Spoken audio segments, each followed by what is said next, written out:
What is it to be resilient? Is it about our physical toughness, our dedication and determination? Or is it about thriving under difficult circumstances, perhaps overcoming adversity? Or is it just coping with the daily grind? We all face challenges every day, but what makes some people more resilient than others? Or are we all resilient? Have we misjudged ourselves and others because we assume resilience is some magical quality that some of us have in abundance while others lack? When we think about the word resilience, we might be thinking about those who successfully navigate harsh environments or face danger almost every day. Combat troops are resilient, right? Or the emergency services who also regularly risk their lives. But resilience isn't only about these extremes. It's also about the seemingly mundane yet subjectively important, about coping with all challenges, both large and small. I've spent the past few years looking at how people cope with these challenges and why some manage to bounce back and thrive while others falter. So what does resilience mean to you? This is a question I often ask people, and usually they all have a slightly different answer. There is certainly an emphasis on the ability to keep going when things get difficult, and to bounce back when things don't go the way we expected them to. Some emphasize internal traits such as grit or conscientiousness, while others point out that resilience is as much social as it is personal. And I would agree wholeheartedly with this notion. There is invariably an element of bouncing back or adapting to changing situations and fortunes. So we can sum up resilience into three main factors: the ability to keep going when faced with increasing challenge, the ability to accept that things will not always go the way we planned and that we will often fail, and finally the ability to accept failure, adapt and move on. So what makes us resilient? This is the question I explored in my book Becoming Buoyant. Resilience is certainly about something internal, our traits and characteristics such as determination and grit. But external factors are also vital. Our support networks, people we can rely on to help us through the tough times, our colleagues, friends and family, as well as wider support groups.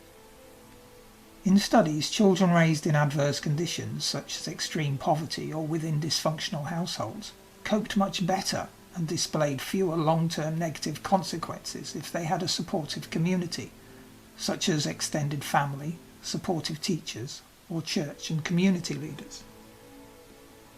In Becoming Buoyant, I identified 6 important factors that help young people thrive in school, but many of these are relevant to all of us.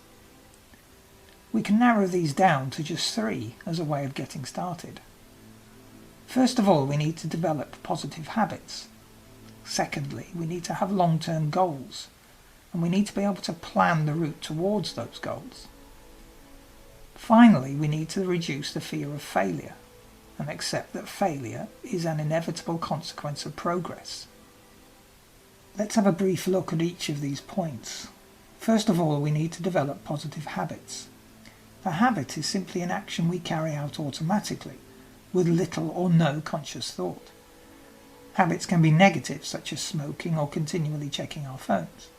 But habits can of course also be positive, like going to the gym. We're rarely fully aware of these habits, which is why they're habits. So the first thing we need to do is spot them when they occur. We need to turn off autopilot. To encourage positive habits, we need to become aware of those automatic responses. We call this metacognitive awareness. We can use metacognitive awareness for many behaviours. For example, try counting how many times you check your phone for notifications over the next couple of hours, or how often you go to the refrigerator to grab another beer or cupboard for a snack. It might surprise you how often we do these things without paying much attention to our behaviour. But we can also apply metacognition to our own negative thoughts, such as when we tell ourselves we can't do something, or berate ourselves because we've done something wrong. We might refer to ourselves as stupid or a loser. These negative thoughts are another example of a habit, and becoming more aware of them can begin to help us change them. Once we become aware of the habits we need to discard, then we can begin to create new ones. But start small. Don't try and change everything all at once. If If you become overwhelmed, you'll be more likely to give up. So if you want to break the habit of checking your phone, turn off notifications. If you want to eat less junk food, restrict yourself to 1 or 2 treats a day. If you want to get fit, schedule your workouts or gym visits for the same time and day, and stick to it. You can also replace one habit with another, perhaps by reaching for a healthy snack instead of an unhealthy one. Or pair habits.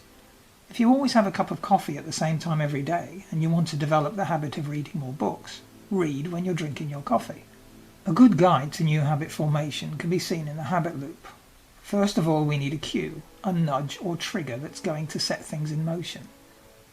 This could be the time of day, such as it's 6 a.m, therefore I'm going to the gym, or it's 5 p.m, so I'm going to study for an hour. The action is the thing you're going to do. It's actually going to the gym.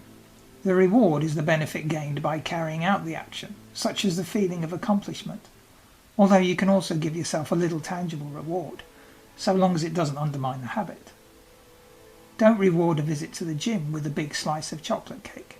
So, how long does a habit take to form?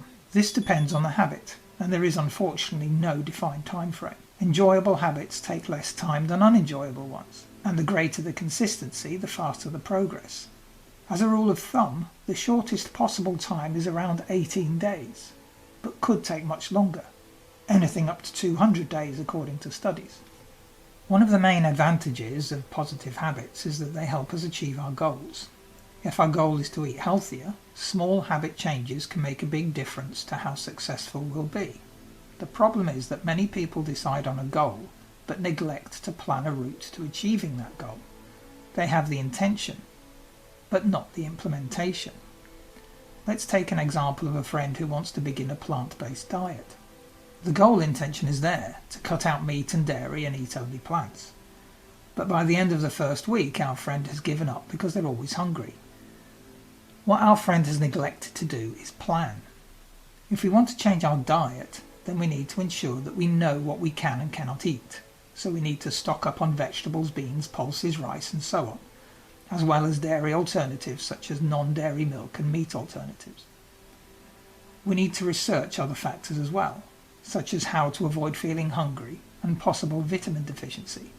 So we might need to invest in supplements. If we've been raised on a standard Western diet, plant-based might be a little too much. So perhaps we could consider first reducing our meat or dairy intake rather than eliminating it, or giving up meat first, with a later goal of giving up dairy. This breaking down of large goals into smaller ones can also make achieving our goal more likely and, quite frankly, easier. But our goals also need to be specific. This means that some goals might be better than others. Being happy, or being happier, isn't an achievable goal because it's difficult to tell what the end result will be. What is happier? How do we quantify happier?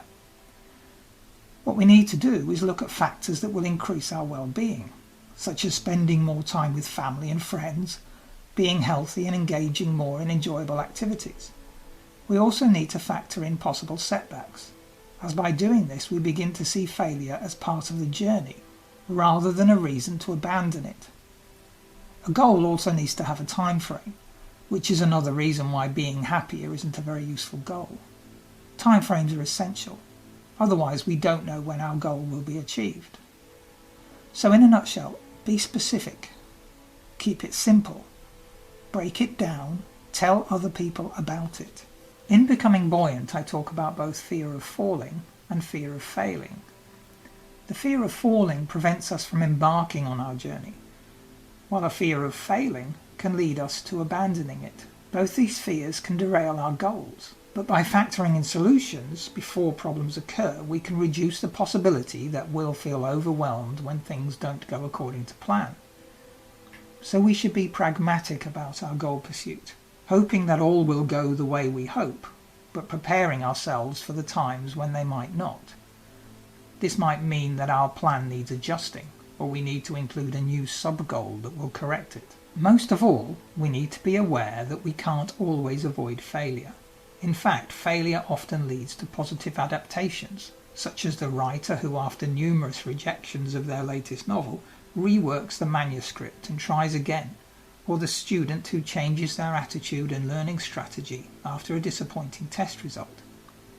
Resilience is therefore about adaptation, changing the way we think or behave as a result of events in the past. It's about taking control and accepting that we have power over our outcomes. Sometimes we can do this alone, but more often we require the help and support of others to make things happen. If you'd like to know more, I have a short guide available with a link in the description. Thanks for watching, and I'll see you all again soon.